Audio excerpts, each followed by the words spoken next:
Hi there, and welcome back to the Rare Book Views channel, where I'm hoping that we'll get to share some views on books, and maybe I'll get to show you some rare books. I am a collector, and I am going on a collection adventure. I'm going to a used bookstore today, and it's one of my favorite stores. It's a Friends of the Library bookstore. It's a store where people donate books and funds and other weird odds and ends always turn up at this kind of place, but this one is big. It is a real complete store separate from the library where people are just incredibly generous, I think, and there are a lot of books. This place has expanded over the years since I've been going, and they have these bins of books that are waiting to be priced and shelved. It is a little bit of a hodgepodge. They have a great section of fiction that is completely alphabetical, so it's really easy to navigate. But when you break down into subcategories, you can tell that different volunteers at different times have different philosophies about categories. So there is a mystery section, there is a period historical fiction section. So some books, if they're historical fiction or maybe mysteries, where will they be? But there's also a couple shelves here that are vintage, and then around the corner down the row there's another section that's vintage, and things get tucked in different corners, which is fun for a treasure hunt. So the prices are also all over the map. For general fiction, they tend to be very good. If somebody thinks that it's a really popular book or sought after book right now, popular fiction books will also be a few dollars more. So something generally, I would say $3 or $4, and if some volunteer thinks it's a great book, then it might be $5 or $6, which is still, I think, a great price. Vintage books and other books that might be somehow considered valuable could be anywhere from, well, maybe it's a $10 book to it's a $50 book, and I can't find necessarily rhyme or reason to how they assign that value. So you never know what you'll find, you never know what it'll cost. I have a long list of holiday shopping to do and also fiction that I'd like to read, and then I'm looking for some special copies of the books that I love to put on the shelves. Let's go see what we can find.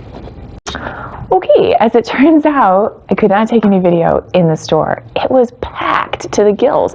There were a lot of people there shopping, and the books overflowing. Maybe because it's the end of the year. There are people maybe donating to get in under the tax deduction for this year. I don't know, but there were more books maybe than I've ever seen in this place at one time.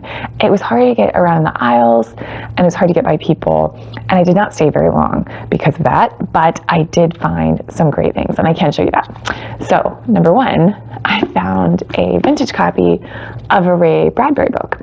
I have read this book, but I do not currently have a copy. I really like Ray Bradbury. I mean, who doesn't? I have a copy of Fahrenheit 451. I do not have a first edition. This is a 60s, I want to say, reprint, and this is ex libris. This used to be in somebody's library. I got this as a used book sale for $1.50, and I like having a vintage copy. I am looking for maybe to upgrade at some point, but a lot of people love this book, and it is a book about loving books. So the prices tend to be pretty high. I would have to be incredibly lucky to find a better vintage copy than the one that I have. This is also an exception. I think this is the only used to be in a library copy that I have on the shelves right now. But this one that I found today is the Illustrated Man. This is a book club edition. I think the original Illustrated Man is also going to be out of my price range.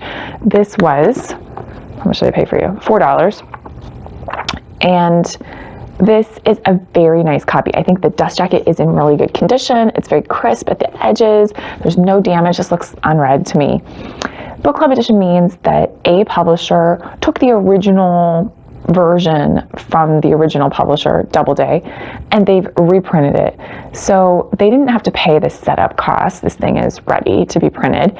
And sometimes the book club edition, it might be slightly smaller. The margins, sometimes you'll see on the printed page, they cut them down just a little to save on paper. This one looks pretty normal to me, and I can't find, I've never handled the original, so I don't know if this one's smaller. It could be. So that is how they save on the price, which means that they can offer it to usually subscribers, book club editions, at a lower price than the actual publisher price. So it was a bargain originally. This edition, because it's book club, is less desirable to collectors because it isn't the original. And often you'll find used bookstores will not take a book club edition, but it's still a cool copy, and it is vintage. The copyright page says 1960s, and that may or may not be true, because if they just took the original and reprinted it, sometimes they leave all of the indications of edition and year and price and everything else. This one, I know it's book club. It has a mark here on the dust jacket. Sometimes it does not. Sometimes the only way you can tell is here on the actual book. If you take the dust jacket off, there'll be a tiny little mark, a square or a circle. Sometimes it has a different color, but sometimes it's just, you can feel it right here. And this one doesn't have that. That's called the publisher Slug, and that is basically the only change they make. So they're basically going to contract out, yeah, sure, we'll reprint the book for you. It's not the original, and that's how they tell. And this one they printed on the dust jacket. Easy to tell.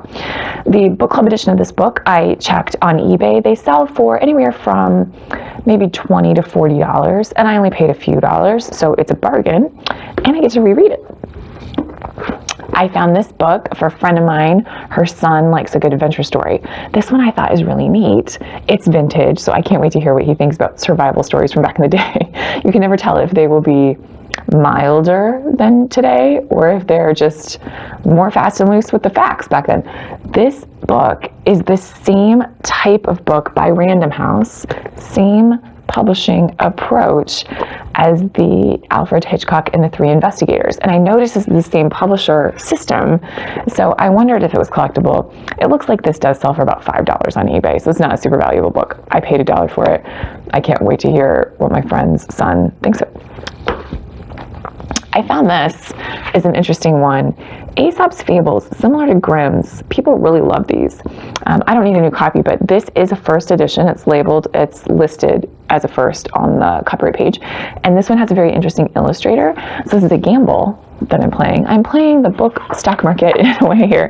I paid $3. I think it's worth more than that. The dust jacket is not perfect. It's got a little bite out of it, and it's got some wear around the edges. So I paid $3. I think it's worth more than that. I'm going to list this on eBay and see what happens. And sometimes that is super fun. For the price of $3, I'm going to get to go on the emotional roller coaster of what will anyone pay me for it. And the profits from that will help me keep buying books. This one's next, Pet Sematary by Stephen King. I'm not a Stephen King reader myself. I've read one of his books, and it was his sci-fi fantasy one, so I haven't really read his horror books.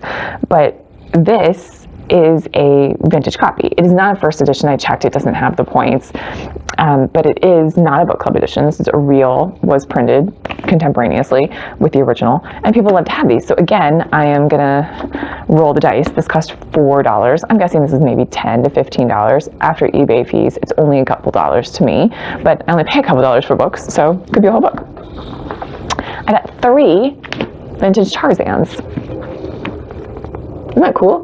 They're kind of interesting without the dust jackets. This is, I think, nice.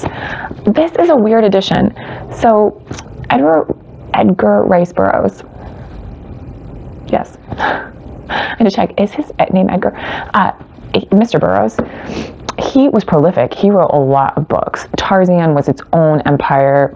I think he really struck new ground with action figures and toys and merchandising, but he also wrote a lot of books. And these are obviously strike that chord with people who read things when they were a kid, just like me. I didn't read these when I was a kid, so these don't really resonate with me. I'm not going to keep these. But I think that it's very interesting. He was not a wealthy man, I think, during his career, but he did build a kind of estate in California in unincorporated land, and the name of that area became Tarzana. If anyone knows the pronunciation, please let me know. Please shoot me a note. So I just think that's hilarious. So he also started publishing his own books, and I have never heard why, if he had a dispute with a publisher, or if he just wanted to maybe it was more profitable if he just did it himself. He was printing so many books. So in the editions of the books that he self-published, these have a nice sort of glossy black and white frontispiece here facing the title page.